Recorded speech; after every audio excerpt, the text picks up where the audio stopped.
अस्सलाम वालेकुम नाजरीन, जहांज़ेब अब्बासी एक नए यूट्यूब प्रोग्राम के साथ हाज़िर है।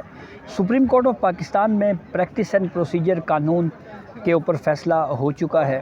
अब ये तय हो गया है कि आर्टिकल 184(3) के तहत कोई आइनी दरख्वास्त या असखुद नोटिस लेने के मामले के ऊपर चीफ़ जस्टिस ऑफ पाकिस्तान अकेले फ़र्द वाहिद की हैसियत से इस इख्तियार का इस्तेमाल नहीं कर सकते, बल्कि इस इख्तियार को अब बाँट दिया गया है, तकसीम कर दिया गया है। Chief justice of Pakistan Qazi Faez Isa, justice Ijazul Ahsan और जस्टिस सरदार तारिक मसूद, ये 3 जजेस अब मिलकर ये तय करेंगे कि आर्टिकल 184(3) के तहत किसी पटिशन को समाअत के लिए मुकर्रर करना है या नहीं। उस फैसले के ख़िलाफ़ अपील का हक़ भी मिल गया है और किसी इशू पे सो मोटो लेना है तो उसके लिए भी अब ये इख्तियार जो है वो बाहमी मुशावरत के साथ इस इख्तियार को इस्तेमाल किया जाएगा। एक चीज़ तो डिसाइड हो गई। अब सवाल ये है कि आगे क्या होगा, कौन कौन से वो अहम केसेस हैं जो समाअत के लिए मुकर्रर हो सकते हैं, इसके ऊपर बात करेंगे। तो सबसे पहले तो आपको बताएं कि आर्टिकल 184 की शिक 3 के तहत जो फ़ौजी अदालतों में कुछ सिविलियन के ट्रायल के हवाले से जो एक पटिशन सुप्रीम कोर्ट में बराह रास्त आई थी, वो केस बहुत अहम है, अहमियत का हामिल केस है। उस वक्त के चीफ जस्टिस उमर अता बंदयाल की सरबराही में कायम बेंच जो है उसने कुछ समातें की, लेकिन ये उनकी नाकामी कंसीडर की जा सकती है। ये कहा जा सकता है कि वो नाकाम रहे इस सवाल को हल करने में, इस मामले के ऊपर फ़ैसला देने में कि क्या सिविलियन का फ़ौजी अदालतों में ट्रायल चलाया जा सकता है या नहीं चलाया जा सकता। तो अब सबसे अहम केस जो होगा वो फ़ौजी अदालतों में सिविलियन के ट्रायल के हवाले से केस होगा। क्या इस केस को chief justice of Pakistan Qazi Faez ईसा समाअत के लिए मुकर्रर करेंगे, और अगर वो मुकर्रर करते हैं तो फिर ये बेंच कंपोजिशन क्या होगी, इसके ऊपर भी बहुत अहम ये मामला है। क्या वो जजेस, उन जजेस पर मुश्तमिल ये बेंच तश्कील दे दिया जाएगा जो पहले इस केस को सुन चुके हैं, या कुछ नए जजेस भी इसमें ऐड किए जा सकते हैं, ये भी एक अहम मामला है। चीफ जस्टिस काजी फ़ाइज़ ईसा मिलिट्री कोर्ट्स के क़याम के ऊपर ऑलरेडी अपना व्यू दे चुके हैं 21वीं आइनी तरमीम में। पाकिस्तान मुस्लिम लीग नून की हुकूमत में 2015 में महदूद वक्त के लिए फ़ौजी अदालतें कायम की गईं, और उन फ़ौजी अदालतों को कायम करने के लिए आइन में तरमीम की गई थी 21वीं आइनी तरमीम। उस आइनी तरमीम को सुप्रीम कोर्ट में चैलेंज किया गया। उस वक्त फुल कोर्ट बैठी, तमाम 17 जजेस बैठे और उन्होंने फ़ैसला किया, मिलिट्री कोर्ट्स को दुरुस्त करार दिया। लेकिन उस वक्त हमारे जो मौजूदा चीफ जस्टिस हैं काजी फ़ाइज़ ईसा, वो मिलिट्री कोर्ट्स में सिविलियन के ट्रायल की मुखालफत कर चुके हैं और ये व्यू दे चुके हैं कि सिविलियन का फ़ौजी अदालतों में ट्रायल नहीं हो सकता।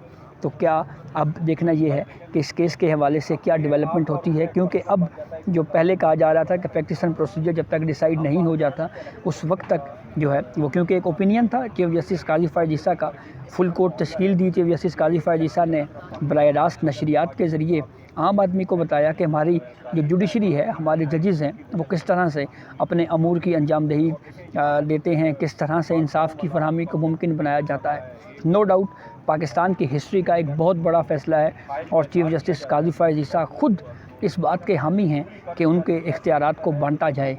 उन्होंने पार्लियामेंट की बालादस्ती को तस्लीम किया है और पार्लियामेंट की बालादस्ती को तस्लीम करते हुए ये कहा है कि ये कानून दुरुस्त है और वो अपने इख्तियारात को बांटने के लिए तैयार हैं। ये अलग बात कि मुस्तकबिल के 3 चीफ जस्टिस साहिबान, जस्टिस इजाज़ुल एहसन, जस्टिस मुनीब अख्तर और जस्टिस आयशा मलिक साहिबा ने इख्तलाफ किया है इस अक्सरियती फ़ैसले से। दूसरा अहम केस है इंतखाबात का।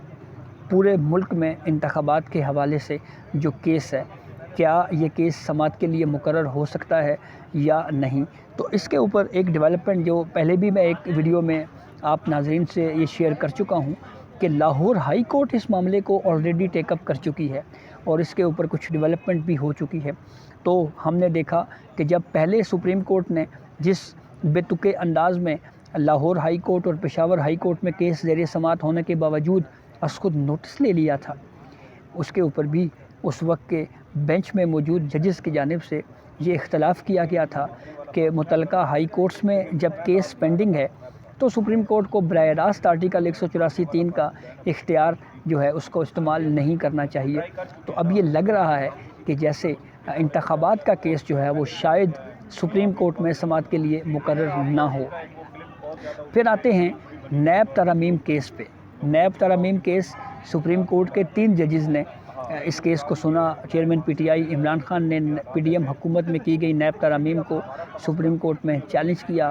Chief justice Umar Ata Bandial, justice اعجاز الحسن اور جسٹس منصور علی شاہ صاحب پر مشتمل 3 رکنی بینچ نے اس کیس پر متعدد سماعتیں کی۔ طویل وقت تک اس کیس کو سنا گیا اور پھر 2 ججز کی اکثریت نے، یعنی chief justice Umar Ata Bandial, justice اعجاز الحسن نے نیب قانون میں ترامیم کو کالعدم قرار دے دیا۔ جسٹس منصور علی شاہ نے اکثریتی فیصلے سے اختلاف کیا تھا۔ اب عمر عطا بندیال ریٹائر ہو چکے ہیں اور قانون سازی کی مخالفت میں فیصلہ دینے والے ججز میں صرف ایک جج بچے ہیں، وہ ہیں جسٹس اعجاز الحسن۔